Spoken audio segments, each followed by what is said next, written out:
Amados, abra sua Bíblia lá em Gênesis capítulo 38.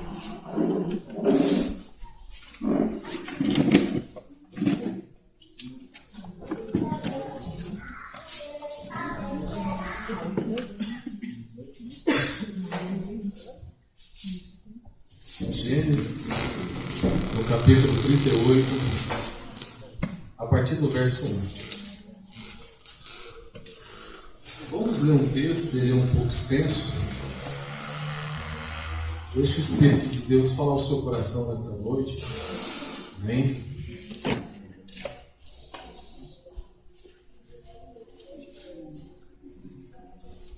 Gênesis 38, versículo 1 diz assim: Aconteceu por esse tempo que Judá se apartou de seus irmãos e se hospedou na casa de uma adulamita chamado Ira. Ali viu Judá a filha de um cananeu chamado Sua. Ele a tomou por mulher e a possuiu. E ela concebeu e deu à luz um filho, e o pai lhe chamou Tornou a conhecer e deu à luz um filho. A esse deu a mãe o nome de Onã. Continuou ainda e deu à luz outro filho, cujo nome foi Sela. Ela estava em Quezíbe quando o teve. Judá, pois, tomou esposa para o seu primogênito. O nome dela era Tamar.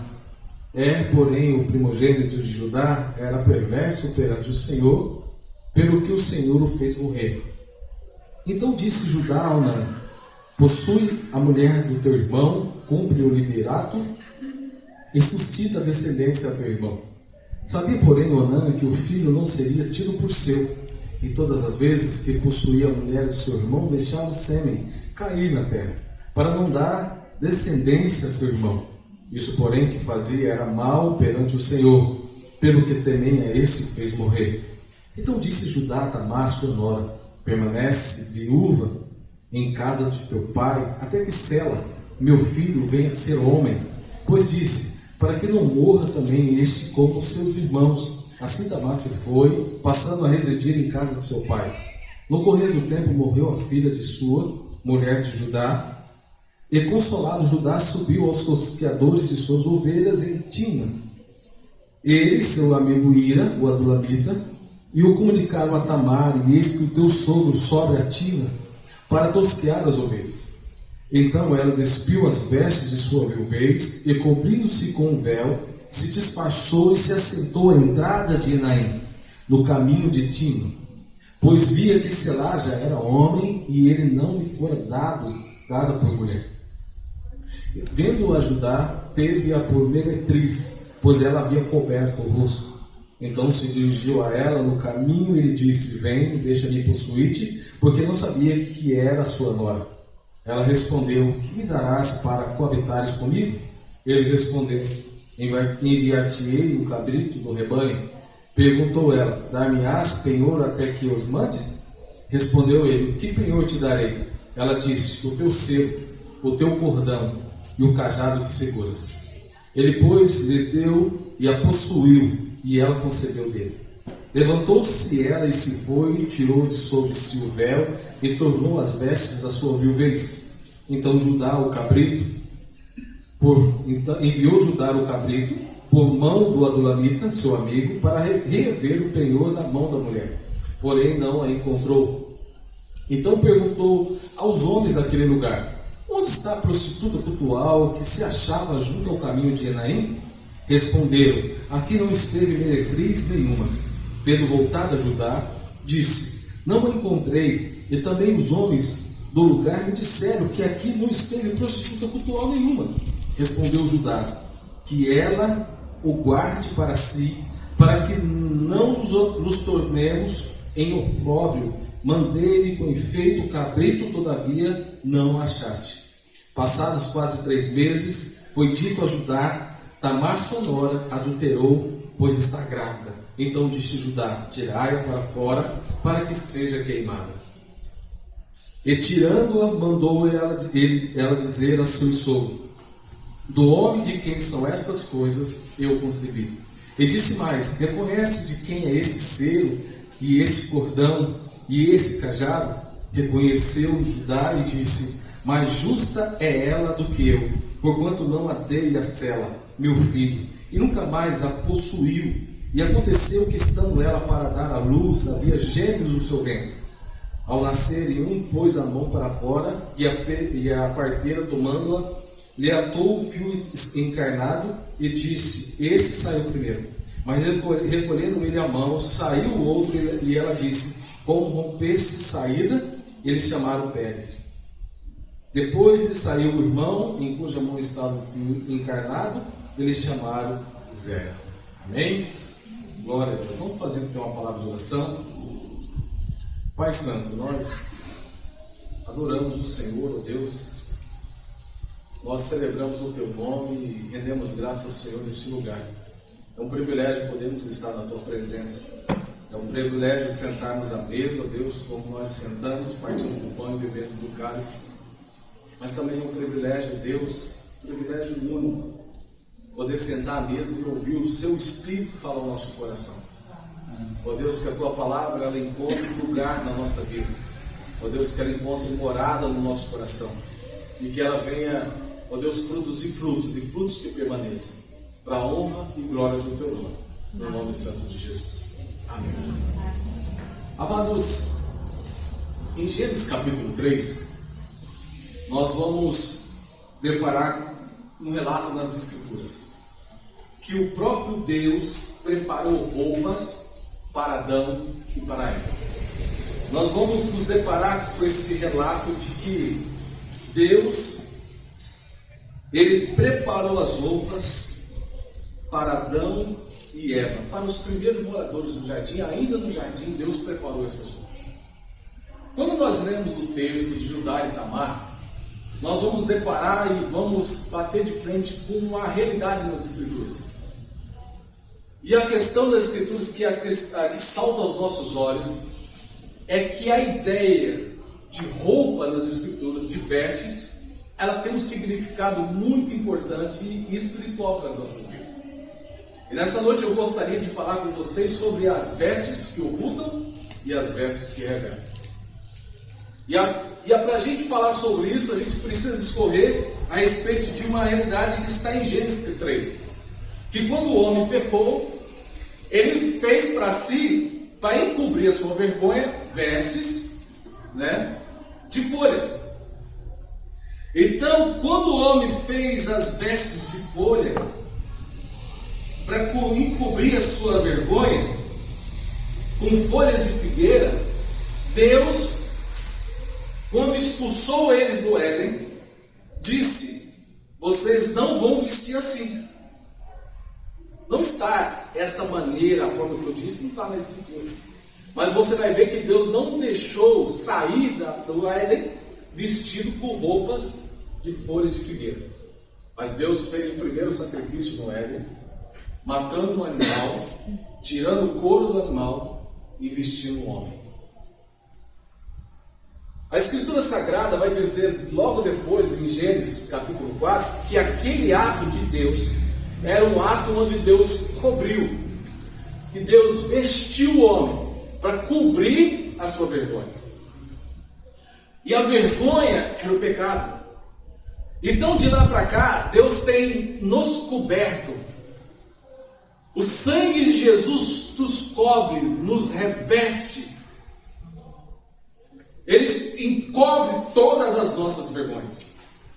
Mas o capítulo 3, ele também revela que Deus, ele foi o primeiro alfaiate do mundo fazendo a roupa para o homem. Mas agora nós deparamos com a família patriarca, a família da promessa. Quem era a família da promessa? Abraão, Isaac, Jacó. Nós deparamos com Judá, filho de Jacó.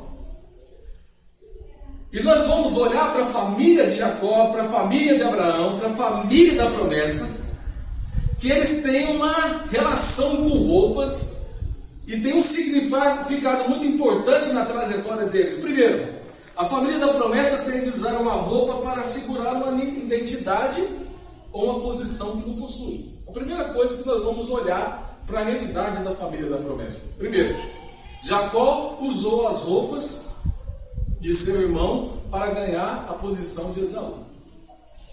Lembra disso? Quando Jacó vestiu a roupa de Esaú para enganar o seu pai cego, para se parecer peludo para o pai, para ter o cheiro de Esaú, para ganhar a bênção da primogenitura. Então ele vestiu as vestes do engano, da mentira. Ele vestiu as vestes para segurar uma identidade que não era dele e nem para ter uma posição que não possuía. Nós comentamos isso terça-feira na nossa célula, na casa do Pedro e da França. E na célula nós estávamos batendo um papo sobre isso. Essa foi a nossa conversa, né? Até quando a gente mencionou que Jacó não precisava ficar preocupado, porque Deus já tinha uma promessa sobre ele, que ele tinha dado à mãe dele, dizendo que o maior, que era o mais velho, que tinha a bênção da primogenitura, serviria o menor. Então, se Deus tinha uma bênção para Jacó, Jacó não precisava manipular, porque a bênção que Deus tinha para Jacó era uma bênção da descendência, da promessa de ser uma descendência grande e numerosa que ele tinha prometido ao seu avô Abraão. Mas agora nós vemos Jacó vestindo a roupa que não era dele, para assumir uma identidade que não era dele e para ter uma posição que não era dele. Mas também nós vemos também Jacó que enganou, sendo enganado por Lia, que vestiu-se a roupa de Raquel na noite de núpcia para enganar Jacó, para depois ele trabalhar mais 7 anos para ter Raquel. Depois nós olhamos Judá e seus irmãos, que enganaram seu pai Jacó com o manto de José e o sangue de um bode para convencê-lo de que ele havia morrido, que José havia morrido. Porque Jacó tinha dado a José as vestes do amor, do carinho, do respeito, da amizade, da fidelidade como pai para o filho. Mas os irmãos tiveram inveja e agora pegaram e tomaram as vestes de José quando jogaram ele lá no poço, mancharam com sangue de bode e apresentaram para o pai dizendo que ele estava morto. E aquela veste, que eram as vestes do amor, do carinho de um pai para o filho, se tornou as vestes da decepção, da tragédia, da morte, do choro e da dor. Nós vamos vendo que a realidade das vestes está impregnada na família da promessa. E nós percebemos também que logo depois, quando José foi vendido lá para o Egito, chegou na casa de Potifar, a túnica de José foi arrancada, agarrada pela mulher de Potifar. Por quê? Porque quando ele estava fugindo do pecado, da sedução da mulher de Potifar. Mas também no mesmo Egito, José se vestiu como alto oficial do Egito, até parecer para os seus irmãos e apresentar para ele que ele era José. Mas quando ele apresentou para os irmãos que era José, a Bíblia fala que José deu aos seus irmãos roupas novas, porque eles estavam com roupas velhas, desgastadas, porque aquela época estava tendo uma grande miséria e eles passaram muito tempo no deserto. E as vestes que José deu para seus irmãos eram um ato de perdão e de misericórdia, de honra e de respeito por eles. Agora eles não tiveram com José. Para Benjamim, a Bíblia fala que José deu 5 vestes para Benjamim, que era o irmão mais novo, que era filho de Raquel. E Raquel só teve 2 filhos. O restante era tudo filho de Lia, José e Benjamim. Então, você vai perceber que as vestes, elas têm uma simbologia, e nós não podemos negar essa simbologia, e também não podemos negar que é um processo espiritual desses acontecimentos. E nesse texto lemos que Judá deixou seus irmãos Logo depois que foi anunciado a Jacó a morte de José, a dor de Jacó,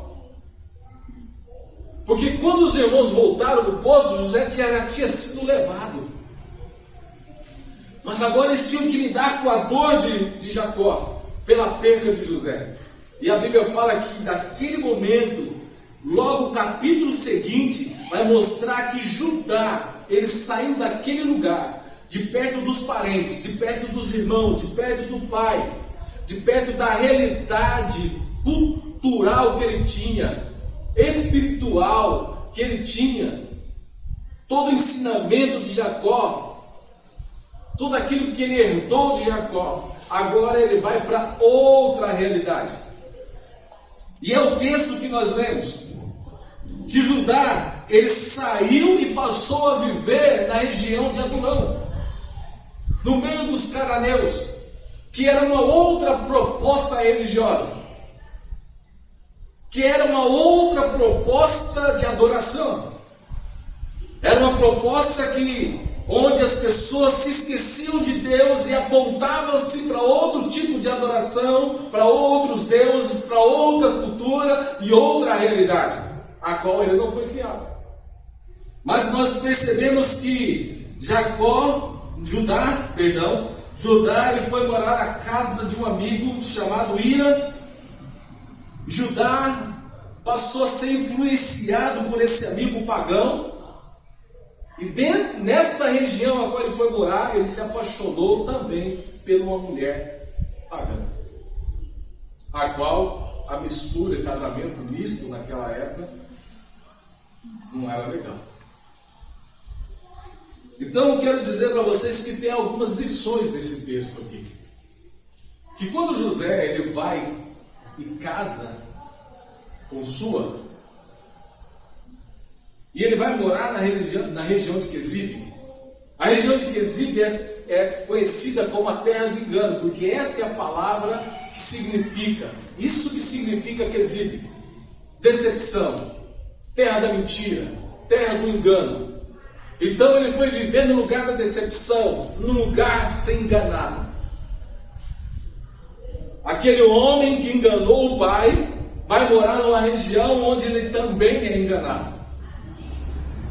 E da mesma forma que ele enganou o pai, ele é enganado em Quezibe, naquele mesmo lugar, com vestes, mas com as vestes da indignação da sua nora. Por quê? Judá ele teve 3 filhos, Onã e Selá. Os 3 filhos de Sua. É o mais velho, e era mau diante de Deus. E tinha casado-se com Tamar. Mas a Bíblia fala da lei do liverato. A lei do liverato significa que quando o irmão mais velho morre, o outro irmão tem que ter relação com a cunhada, para que ela tenha um filho e continue a descendência do irmão. Aquele filho que ela vai ter não vai ser do cunhado dela, ele vai ser do irmão que morreu, para dar continuidade da descendência do irmão morto. E naquele ato, Onã, ele ficou indignado com isso, e como ele não queria, porque ele sabia que o filho não seria dele, ele tinha relações com Tamar, mas colocava o sêmen na terra, e isso desagradou o Senhor. Desagradou o Senhor, que o Senhor matou Onã. Deus já tinha matado agora matou Onã. Sela, que era o terceiro filho, era mais novo, era moço ainda, não tinha idade ainda para casar. E aí Judá, com medo de não ter mais descendente, ele propõe para Tamar ir para a casa dos pais, morar com os pais, até que o filho Sela fique mais forte, se torne um homem e tenha possibilidade de dar continuidade para a vida dela. Só que o que acontece? Tamar era viúva, ela tinha vestido as vestes da viuvez, E Judá tinha prometido seu filho Sela a Tamar. Então a vida de Tamar estava bloqueada. Ela não podia mais tocar a vida, ela não podia olhar para outro homem, ela não podia agora tirar as vestes da viuvez, ela não podia tentar um novo casamento, porque isso a cultura permitia, mas ela só poderia casar com outra pessoa depois que o irmão do finado marido tivesse relações com ela e ela tivesse um filho do finado marido. Então a vida dela estava bloqueada, ela não poderia tocar a vida para frente. E agora ela estava vestida com a veste das viuvez, impedida de tocar a vida, esperando que Judá cumprisse uma promessa que ele fez para ela. Mas a Bíblia fala que isso demorou 2 anos. E nesses 2 anos Judá ficou viúvo, porque a sua esposa faleceu. E depois que Judá chorou a morte da sua esposa, Judá resolveu, juntamente com Ira, seu amigo pagão, ir para a região de Timna. Timna, lá na frente, que era uma região cananeia, como eu disse, lá na frente se tornou a região dos filisteus, onde o próprio Sansão também, lá em 1 Samuel em Juízes capítulo 17, o próprio Sansão vai buscar uma mulher pagã para se casar com ela, e começa a derrocada de Sansão. E é o mesmo lugar, Timna, que está na região da decepção, que está na região do engano.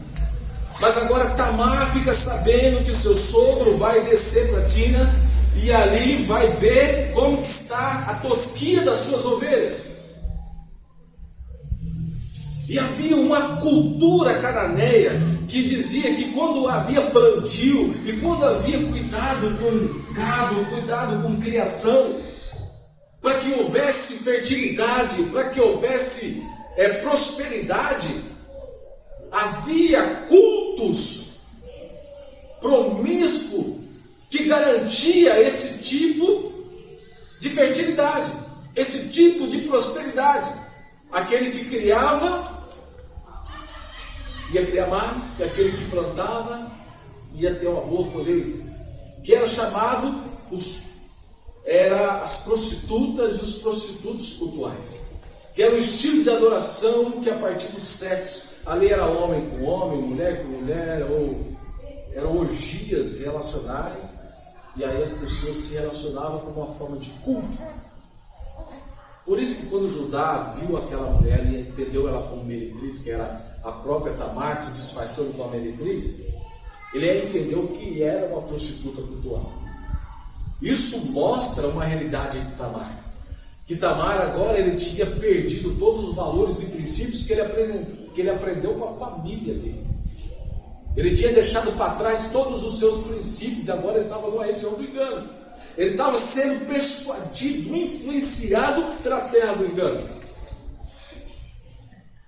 Mas aí o texto vai dizer que Tamar pede agora para ele uma garantia do pagamento, que era um cabrito que ele ia dar para ela. Mas aqui nesse texto, amado, nós aprendemos algumas lições.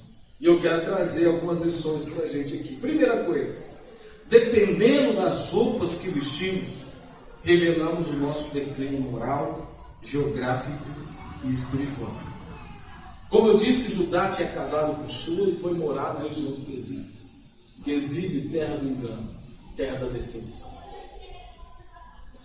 Os valores e os princípios Judá tinha perdido. Judá estava moralmente derrubado. Ele estava num declínio moral. Ele estava geograficamente longe daquilo que era o ideal e o propósito que Deus tinha estabelecido para a sua família e para a sua descendência. Mas Judá agora estava numa terra pagã e longe daquilo que era a promessa e a diretriz de Deus. E a sua espiritualidade estava totalmente desvirtuada, porque agora ele até acreditava em prostituta cultual. E agora, pela sua necessidade, a sua vulnerabilidade, porque ele tinha chorado a sua viuvez, e agora estava sensível, vulnerável sexualmente, e por estar vulnerável sexualmente, ele cede a uma prostituta, que na verdade não era prostituta, era uma mulher que vestiu as vestes da indignação, porque ela sentiu que seu sogro ia trair, não ia cumprir o que tinha prometido, mas ela foi tomar uma atitude, porque ela queria tocar a vida dela para frente. Amados, alguns atos que nós cometemos, porque Judá, ele tinha cometido um ato terrível. A imoralidade de Judá não começou tendo relação com uma prostituta, com uma mulher. A imoralidade de Judá começou quando ele traiu seu pai e seu irmão. Quando ele comunou com seus irmãos a morte do seu irmão José. Quando eles comunaram ali, jogaram o seu irmão no poço e enganaram o seu pai, dizendo que o seu irmão, o irmão que o pai gostava, o filho que Jacó amava, eles enganaram o seu pai. E dali ele saiu daquele lugar e foi para outro. Mas o que perseguiu Judá foi a dor, a culpa de ter feito tudo isso. Alguns atos que cometemos nos levam à terra do engano, fazendo que entremos em um estágio de tremenda decepção. Porque algumas atitudes nossas nos faz ficar decepcionados com nós mesmos. Quem não já teve atitudes erradas, que reconheceu que estava errado, mas quando percebe o erro, a sua indignação, a sua decepção é com você mesmo, porque você reconhece que está errado. Não precisa de ninguém ficar te apontando e te acusando, você mesmo sente o peso da culpa. Então tem algumas atitudes nossas que nos levam para esse estágio de tremenda decepção, nos levam para a terra do engano. A culpa, amado, nos afasta da fé e da comunidade da fé, pois o medo que nós temos de tocar na ferida é muito grande. Porque quando as pessoas sentem o peso da culpa, se afastam da fé e da comunidade da fé. Se afastam da fé porque eles estão no declínio moral, geográfico e espiritual. Mas se afastam da comunidade da fé porque eles não querem mais, eles não aguentam ouvir acusação. Infelizmente isso é podre. Porque a igreja não é lugar de acusação. Mas infelizmente a gente se depara com esse lugar. Infelizmente tem algumas pessoas que ao invés de ser filhos de Deus, são filhos de Belial. Eles preferem mais apontar o dedo e acusar do que acolher e abraçar.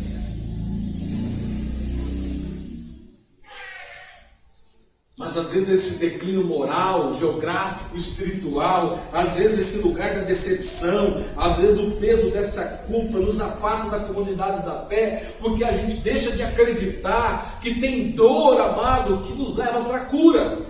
Porque tem dor e tem lugar na igreja de Deus, a comunidade da fé, que você pode abrir o seu coração. E quando as feridas são expostas, não para acusação, mas para cura, para ser tratada, para passar ali. Quem lembra do metiolate, né? Rapaz, quando eu machucava, ralava, minha mãe vinha com metiolate, eu já começava a chorar antes de passar, porque doía, ardia, era ardido aquilo lá. Amados, outra realidade é que a culpa nos faz sentir indignos. A culpa nos faz sentir indignos diante de Deus. Não temos mais dignidade. Somos imerecedores diante de Deus. Tem atos que nos levam para o erro, nos levam para o pecado, e tem atitudes que nós cometemos que nós ficamos decepcionados conosco mesmo. Isso produz uma culpa tremenda na nossa consciência, no nosso coração, que nos faz sentir indignos indignos e imerecedores diante de Deus. Mas uma coisa eu quero ressaltar: a ideia de se sentir imerecedor diante de Deus, ela não pode se apartar diante de nós. Porque realmente, se estamos tendo a atitude correta ou a atitude errada, nós continuamos imerecedores diante de Deus. Porque não é as nossas atitudes que nos faz merecermos diante de Deus. O que faz nós podemos receber de Deus é a atitude de Jesus na cruz do Calvário. Não é a nossa. Mas a culpa nos faz indignos. Mas só podemos vencer a culpa. Só podemos vencer a culpa quando nós entendemos que o peso da culpa, ele só é tirado de nós quando nós entramos no refúgio que é Cristo Jesus. No refúgio que Deus prepara para nós, que é o lugar de perdão, que é as vestes da misericórdia de Deus, é as vestes aonde o diabo acusou o sacerdote Josué, dizendo: olha, esse daí não pode entrar no templo. Quando o sacerdote Josué foi acusado e apontado por Satanás diante de Deus, ele tem veste suja, ele tem rabo preso, ele tem erro aí. E o anjo fala para Satanás: olha, nesse exato momento, o Senhor está lavando as vestes dele. Glória a Deus. É em Jesus que as nossas vestes é lavada. É em Jesus que nós perdemos o peso da culpa. É em Jesus que buscamos alívio. É em Jesus, amado, que a decepção ela se esvai. A decepção ela finda, porque é em Jesus, amado, que somos curados na alma. É em Jesus que nós encontramos o caminho de volta. É em Jesus, amado. Esse é o lugar. E a segunda coisa que nós aprendemos no texto é que, dependendo das roupas que vestimos, nos tornamos vulneráveis ao espírito da imoralidade. No versículo 13 diz isso. Amados, Judá ele teve 3 filhos. Que significa vigia, Onã, que significa forte, Selá, que significa elevação. Esses eram os filhos de Judá e Suã. Nós falamos a respeito do casamento de Er com Tamar e tudo aquilo que aconteceu na família de Judá. Se você quiser aprender sobre a lei do levirato, você pode ler lá em Deuteronômio, no capítulo 25, versículo 5, que vai dizer que obrigava os irmãos do esposo morto a desposar a cunhada para dar a descendência, a fim de que seu nome não se extingua em Israel. E algumas culturas até os dias de hoje cumprem isso. E não são judaicas. Mas tem algumas culturas também no Oriente Médio e no continente asiático que cumprem a lei do levirato. Amado, Judá ele fica vulnerável após a morte da sua esposa. Então ele cede ao espírito da imoralidade. Como eu disse, a imoralidade de Judá não começa ali no ato com Tamar, mas a imoralidade de Judá começa lá atrás, quando ele traz o seu pai e o seu irmão José. Começa lá atrás. Por isso que eu digo que a imoralidade, amado, sexual, ou seja, qual for, a imoralidade perniciosa que permeia a nossa mente, que invade o nosso coração e os nossos olhos, ela não começa no ato, mas ela começa há muito tempo, minando as nossas forças e dominando os nossos pensamentos. Por isso que eu digo para os homens casados: o homem ele é seduzido pelo olhar. E às vezes o homem tem propostas. Existem propostas. Ninguém está isento de receber uma proposta, de uma insinuação, às vezes de uma insinuação indecorosa, de uma investida na sensualidade em cima de você. E eu vou te falar a você, tenha como o seu parceiro para falar dessas coisas que acontecem com você, tenha a sua esposa. Não é o seu amigo, não é o seu colega, é a sua esposa. Porque quando você fala com o amigo pode falar para você assim, rapaz, não trem é bom. Mas quando você fala para sua esposa, você cala o diabo. Amém. Porque ela vai te ajudar. Amém. E essa é uma prática no casamento que a gente tem que ter. Eu, quando era mais novo, quando eu casei com a Alzeli, eu era mais magro, não tinha barriga, morava em Anápolis, né? Tudo, né? Rapaz, eu não podia sair de casa porque eu era seduzido por causa. E a Alzeli falava assim para mim, olha, você está mentindo. Porque eu ia no mercado, tinha uma proposta. Estou brincando, gente. Mas eu tive inúmeras propostas, inúmeras situações que a Alzeli fez parte. Se ela não tivesse feito parte comigo, né, eu acho que o diabo poderia ter, em algumas delas, me passado a rasteira. Mas graças a Deus, pela conversa, pelo diálogo, pela oportunidade de poder falar e de vencer a tentação. Isso é uma ideia. Isso funciona para mim. Mas Judá, ele foi seduzido por essa proposta, por causa que ele estava vulnerável naquele momento, e quando Tamar percebeu isso, ela se vestiu como uma prostituta. Tamar não era prostituta, mas Tamar estava indignada com o seu sogro, porque ela sabia que o seu sogro não daria o terceiro filho para ela. E se ele não desse o terceiro filho para ela, a vida dela era uma eterna viuvez.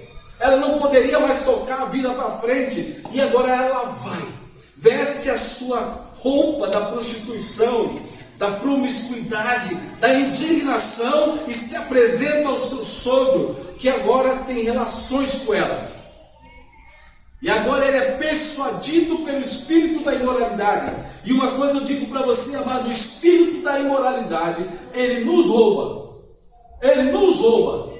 Ele nos rouba a identidade paternal, ele nos rouba a identidade familiar, ele nos rouba a autoridade espiritual. Porque esse foi o penhor que Judá deu para ela. Foi isso que ela pediu de Judá. Ela pediu o seu selo, que era um anel, que tinha um selo familiar, que tinha a sua identidade, que quando ele fechava uma correspondência, colocava a cera, batia o anel, todos que recebiam diziam, esse aqui é o fulano.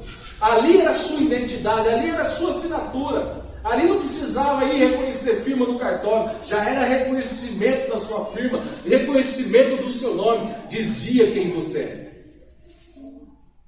E a primeira coisa que o espírito da imoralidade nos rouba é a nossa identidade, amor. Porque a gente começa a deixar de ser o que realmente somos. E a segunda coisa é a identidade familiar, que era o bordão. O bordão era como se fosse uma corda no cinto. Ele poderia também ficar no pescoço, e tinha muitos que penduravam o anel. Isso mostrava também que ele era um homem de família, que ele tinha tradição, que ele tinha família. E aí o que acontece? O espírito da imoralidade nos rouba essa identidade familiar. Nós vamos perdendo a identidade com a família. E sem dizer, amado, que o espírito da imoralidade,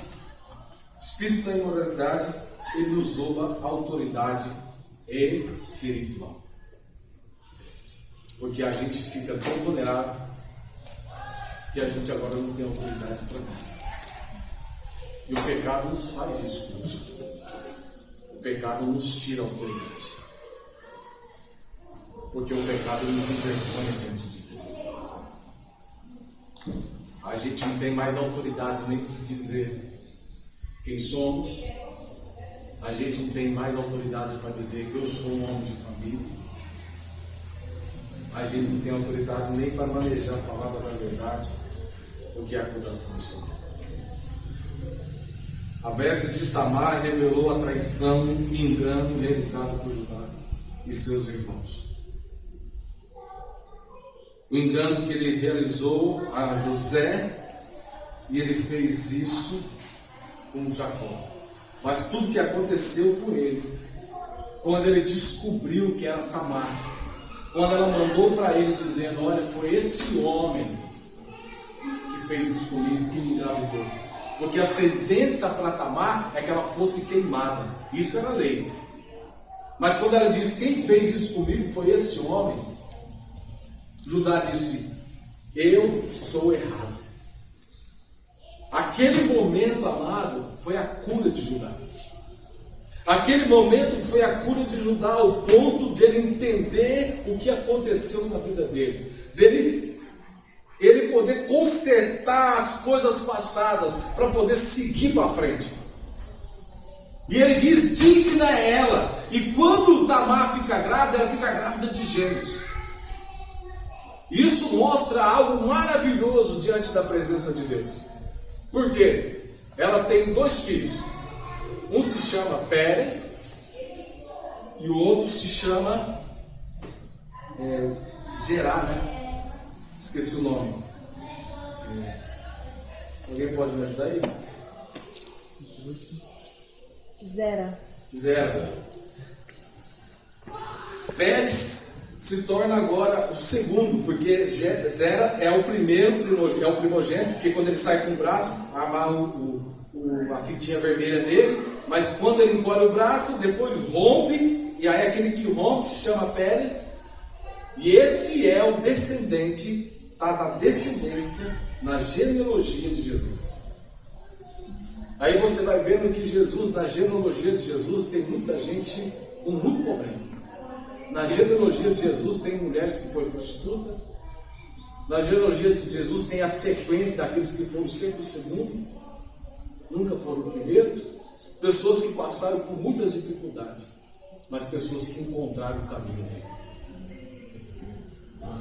Amados, as roupas fazem um homem e uma mulher, pois as roupas protegem as nossas imagens. Ela protege a imagem. As roupas, conforme a Bíblia, também pode ser uma expressão de alegria.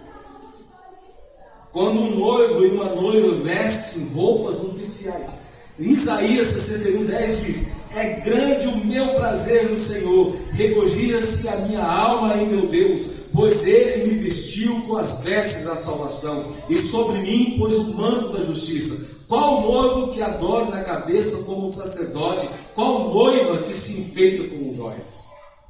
As roupas brancas também é uma expressão de pureza. Apocalipse 7,14 diz: respondi, Senhor, tu sabes. E ele disse: esses são os que vieram da grande tribulação, que lavaram as suas vestes e as alvejaram no sangue do Cordeiro. Paulo considerava as vestes uma metáfora da salvação e um modo de a desenvolvermos. Lá em Colossenses capítulo 3, versículo 12 e 14 diz: portanto, como povo escolhido de Deus, santo e amado, revistam-se de profunda compaixão, bondade, humildade, mansidão e paciência. Suportem-se uns aos outros e perdoem as queixas uns dos outros. Perdoem como o Senhor lhes perdoou. Acima de tudo, porém, revistam-se do amor, que é o elo da perfeição. Nós nos revestimos de Cristo, de sua justiça, da sua verdade, palavra e integridade. Assim como o soldado romano coloca as peças da sua armadura, como Paulo diz em Efésios capítulo 6. Para Paulo, a vestimenta suprema é a ressurreição final do corpo que receberemos quando Cristo voltar, como diz lá em 2 Coríntios capítulo 5, versículo 4. Pois enquanto estamos nessa casa, gememos e nos angustiamos, porque não queremos ser despidos, mas revestidos da nossa habitação celestial, para que aquilo que é mortal seja absorvido pela vida. Amados, nós vimos aqui nessa noite uma história de Judá e Tamar. As vestes relacionadas com a família e as vestes que apresentaram tragédias, que revelaram personalidades e tragédias em suas vidas. Mas o texto também mostra que a Bíblia também mostra que as vestes também ela tem outra perspectiva. Da alegria do Senhor, da pureza do Senhor, de nos vestirmos da armadura de Deus, de nos revestirmos da justiça, da verdade, da palavra e da integridade de Cristo. À noite, tiramos as nossas roupas. À noite, nós apresentamos para a pessoa que está do nosso lado quem realmente somos. As nossas roupas fora do corpo apresentam as nossas imperfeições. As roupas do nosso corpo, ela esconde as nossas imperfeições. As roupas ocultam, mas as roupas também revelam. Como diz uma certa música, que quando o cantor chega depois de um dia intenso de adoração, de louvor, mas quando ele chega e olha para o espelho, ele olha para ele mesmo e diz: quem sou eu? Ninguém sabe quem sou eu. Amados, as roupas podem ser uma tentação, também pode ser um ministério. Roupas ocultas, roupas revelam. Pergunte isso a Jacó, pergunte a Judá, pergunte a Tamar. E eu pergunto nessa noite para você e para mim: qual é a roupa que nós temos usado? A roupa da imoralidade, da indignação, a roupa da justiça, da verdade, da misericórdia, do perdão? Qual a roupa que nós temos usado? Que o Senhor fale ao nosso coração e nos aponte o caminho de voltar para os braços de Jesus ou permanecer onde nós estamos, no braço dele. Amém? Amém. Que Deus nos ajude. Amém. Vamos fazer um tempo de oração e encerrar esse tempo. Amém? Senhor Deus amado, nós te louvamos e agradecemos ao Senhor pela tua palavra. Obrigado, Deus, pela oportunidade de olharmos esse texto, ó Deus. Ó Deus, quantas pessoas são persuadidas, ó Deus, pela imoralidade. Ó Deus, a pornografia é algo que cresce. É algo que é o produto mais rentável hoje no mundo. O que mais dá dinheiro é a pornografia. A prostituição tem entrado em muitos lares, na vida de muitos homens e mulheres, que tem sido enredado, Deus, por esse espírito de imoralidade, que tem roubado a sua identidade, o seu conceito de família, a sua autoridade espiritual. As roupas do engano, da mentira, que muitos têm vestido, ó Deus, mas nessa noite nós queremos nos apresentar diante do Senhor com as nossas vestes e pedir ao Senhor que o Senhor lave as nossas vestes, nos purifique diante da tua presença, e que o Senhor troque as nossas vestes como o Senhor fez com Adão e Eva, dizendo a eles, ó Deus, que eles não se vestiriam como eles querem ou como eles queriam, mas que se vestiriam, ó Deus, conforme o Senhor quer. Que assim sejam as nossas roupas, ó Deus. Ó Deus, que possamos nos vestir e ser revestidos como o Senhor quer. Que vistamos a roupa da sua vontade, da tua bondade, da tua graça, da tua misericórdia, Deus. E que possamos, ó Deus, revelar, ó Deus, quem o Senhor é através de nós, ó Pai.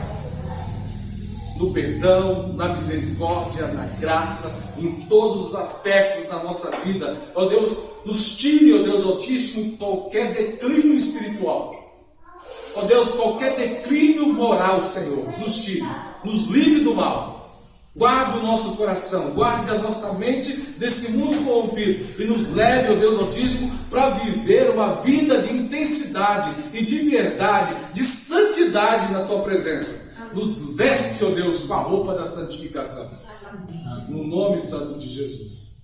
Assim eu oro, apresentando a cada um de nós nessa noite. Ó Deus, cada coração que se achega ao Senhor e quer viver a sua vontade. No nome santo de Jesus. Amém.